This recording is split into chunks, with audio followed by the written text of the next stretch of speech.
Within the last 12 months, we've seen Xbox acquire 7 studios and build 2 others, putting them up to 15 total studios. So you would think maybe they might be finished acquiring studios for at least a little while. But this is the wrong assumption because apparently Phil Spencer during an interview did confirm they are still looking for studios to acquire, and in specific they're looking for a Japanese studio to acquire. Now this actually does make sense because they don't really have a lot of Japanese support, so they may try to bolster their lineup by having their own first-party studio in Japan.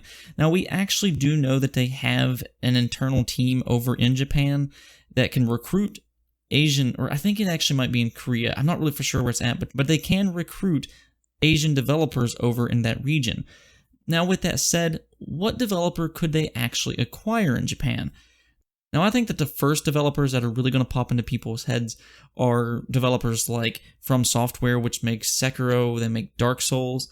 Platinum Games is another one. They make Nier Automata, they're making the new Astral Chains, they made Wonderful 101. Another developer that's really going to pop up a lot is Sega, and that's really more of a publisher, but nonetheless, I know people are going to bring them up anyways. But here's the thing, I'm going to explain to you all why I don't think a developer like From Software is going to be acquired, and Sega for certain is not going to be acquired. If you pay attention to the developers that Microsoft has been acquiring over the last 12 months, they're really going with some smaller studios to even AA studios that may benefit from having funding. Developers like Obsidian, inXile, or the most recent company that they acquired, which is Double Fine, all had crowd-funded projects. So they really do benefit from being acquired from Microsoft because now they don't have to worry about money.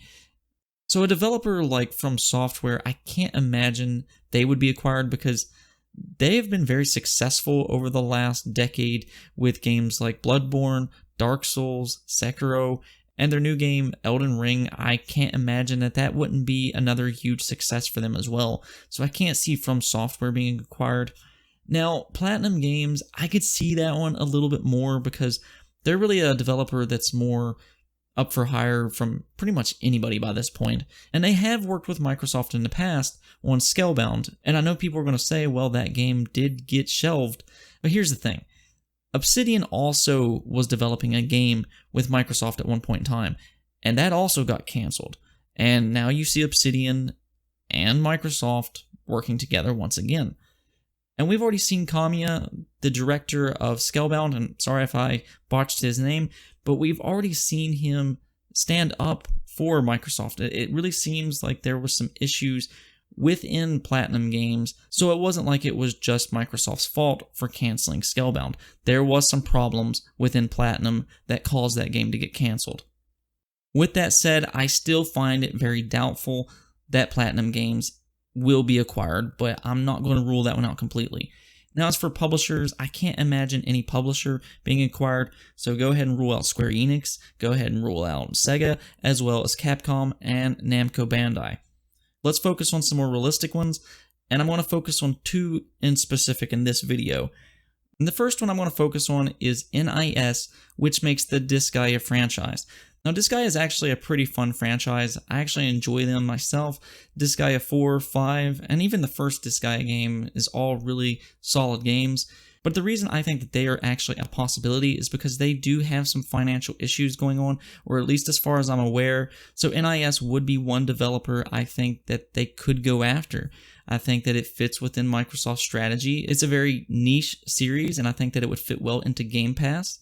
And I think that NIS could really benefit from Microsoft's money. Now, another developer that I would really look at, and I don't think that these guys have any financial issues, but they do have a history with Xbox, which is Mistwalker. Mistwalker is a very small studio. I think they only have like 15 or 20 people. I'm not really positive on this. I should probably check this, but I do think that they're a pretty small studio. But they worked on games such as Lost Odyssey and Blue Dragon on the Xbox 360. They have a great director in Sakaguchi, which is the father of Final Fantasy. I think that Microsoft could go out and acquire Mistwalker and try to bring them back to consoles while building them up.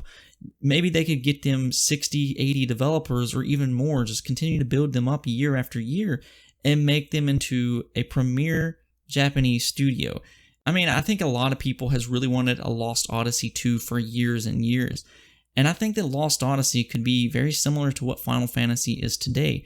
If you look at Final Fantasy, each Final Fantasy game is completely different. Final Fantasy games do share certain elements, such as the Chocobo as an example, but each game really is very different from one another, and I think Lost Odyssey could be the same way. He could make Lost Odyssey 2 and 3 and 4 and continuously just change the formula with new characters, new gameplay mechanics, and etc., etc. Then you have Blue Dragon, which is another franchise that I think a lot of people has wanted the return for years and years, and I think that you could really do the same thing with that one. I actually think that you could still use some of the same characters in the first Blue Dragon, so maybe not the same thing as Lost Odyssey, but I think Mistwalker really does make perfect sense for Microsoft and Xbox, so that would be the studio that I would pick out of all of them. Now the thing is would Mistwalker actually want to be acquired? Just because Microsoft wants it to happen doesn't mean Mistwalker would want the same thing. Right now, they've been focusing on mobile games. I actually believe that Mistwalker is making a Google Stadia game, and if they are, I will put a video up here shortly. But anyways, what do you guys think about all this? Do you think that they're going to acquire a Japanese studio? I mean, they are talking about it right now, but if they do, who do you think it would be? Let me know in the comments below, and don't forget to hit that like button and subscribe.